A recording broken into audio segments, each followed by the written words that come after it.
Hey, Aaron Rabinowitz here for Red Giant TV. Folks, director Seth Worley invites you to go play in traffic. And he means that in the nicest way possible.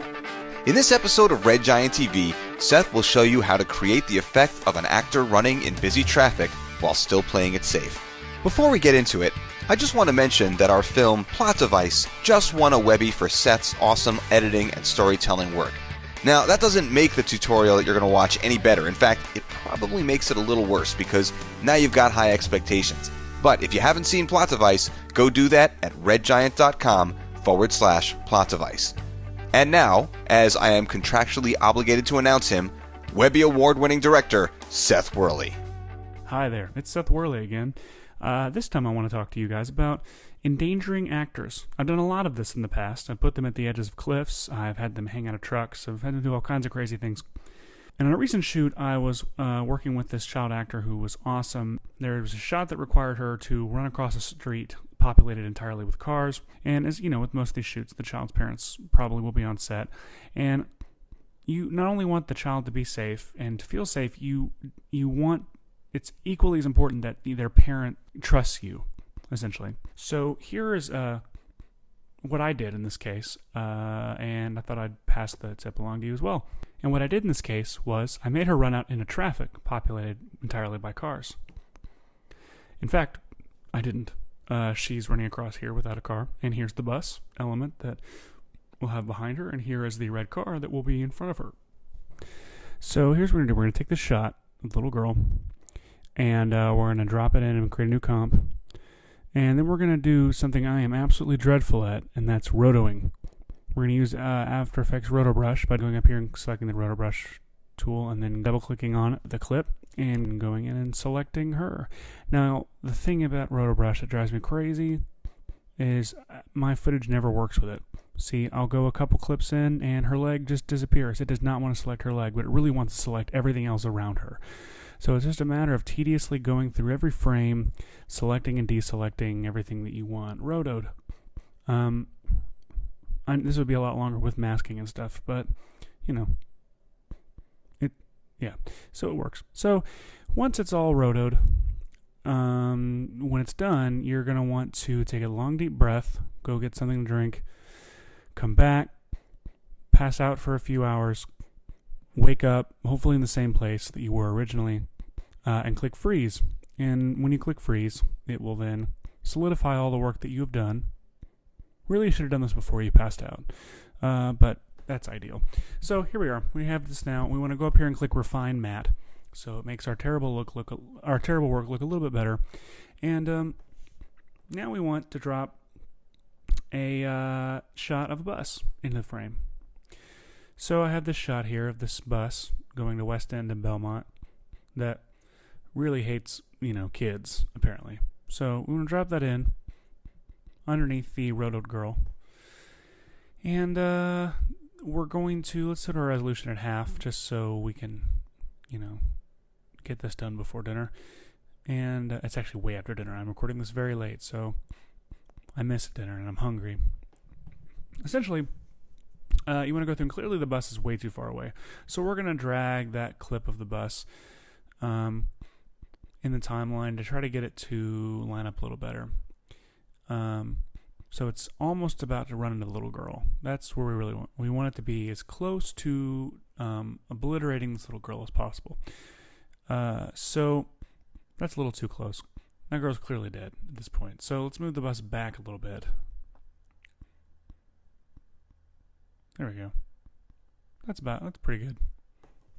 So next, we want to add a car in front of her, just to, fill the street.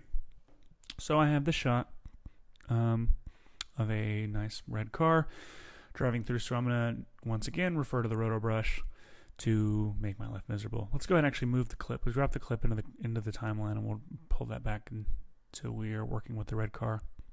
And then we'll roto out the red car. And once again, we'll take it frame by frame, removing parts and adding parts till it's done. Then once again, we click freeze, and that's done. Now, so here we go. Now, click Refine Matte as usual, and And so the little girl now is in between the bus and the car, and we'll move the car around the timeline as we see fit. Next thing we want to do is we want to open up Color Matcher from KeyCorrect, drop that onto our little girl, and have the target layer be the bus layer, because that's the one layer we have that's full frame, not rotoed. And we'll copy that filter and paste it onto the red car. And it's a subtle change, but it really, really helps glue all the pieces together. Then we want to drop RG Shadow onto the little girl clip, and we want to add her shadow underneath her. Well, we'll go ahead and move it above the color matcher, so the color matcher is working on the shadow as well. And we want align the axis from the top, and we want it to be backlit, not front lit. So we'll move the axis down until we start to see her shadow coming up. And we'll just adjust this as we see fit until the shadow starts to line up pretty well with the ground and her feet. And then we'll adjust kind of the shadow opacity and the softness until it gets to look really realistic to us. And we have that reference under the bus as good. That shadow under the bus is good reference as well.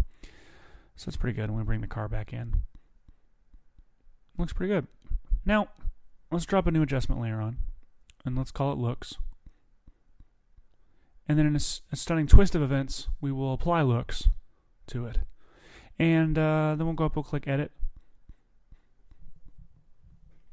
And I have several looks here. I'm not going to get into too much refinement, but, you know, I've got a bunch of these. I can go the warmer look here. I could go, which has a lot of these gradients going on here. I could go into kind of a greener, more matrixy look. I've got this other look down here that's warmer and there's not much gradient and stuff. It's a little flatter, but I like that. That's good for now. You can do whatever you want, obviously. Now, one thing you can do to add a little bit of realism here is to pre-compose all these clips. Let's call that pre-comp wiggle pre-comp. Hit OK. And let's drop Reptile onto this pre-comp and have it set to unfold. The tiling is set to unfold, and then we'll just turn up all of these sides as far as the arm can reach across the screen. And you can see now we have a little bit of bleed room. We'll apply wiggle position, and let's change our speed to 3. And we get a good shake out of that. And if you want, you can add the rotation as well. And right out of the gate, well, let's actually set that to maybe like a little lower than what its default set at, the amount of rotation. And so that looks pretty cool. So the point of this is endanger your actors as little as possible, especially if they're kids. That is, of course, unless they are your brother. And in that case, endanger them as much as possible, because it will only result in a Webby Award. Wow, Seth, like a traffic accident, I just couldn't look away. If you enjoyed this tutorial and you want to learn more about Seth and his work, check out his site at sethworley.com. There's great stuff there, including his web series Adventure Now and The Time Closet. Don't forget, you can always download a free trial of any of the Red Giant products that Seth used in this video at redgiantsoftware.com. And you can get tons of free presets for Red Giant plugins on redgiantpeople.com. In fact, Seth has been putting up a bunch of presets that he's created through his work as a director and as both a visual effects and motion graphics artist. Speaking of free, check out Colorista Free and LUT Buddy, 2 free color correction plugins that we're giving away for, that's right, free. You can find those at redgiantsoftware.com. Finally, I want to mention that if you're looking to keep up with what we're doing at Red Giant, whether it's a tutorial, a contest, a product release, or whatever, just follow us on Twitter, Facebook, and on our blog. Once again, I'm Aaron Rabinowitz for redgianttv.com. See you next time.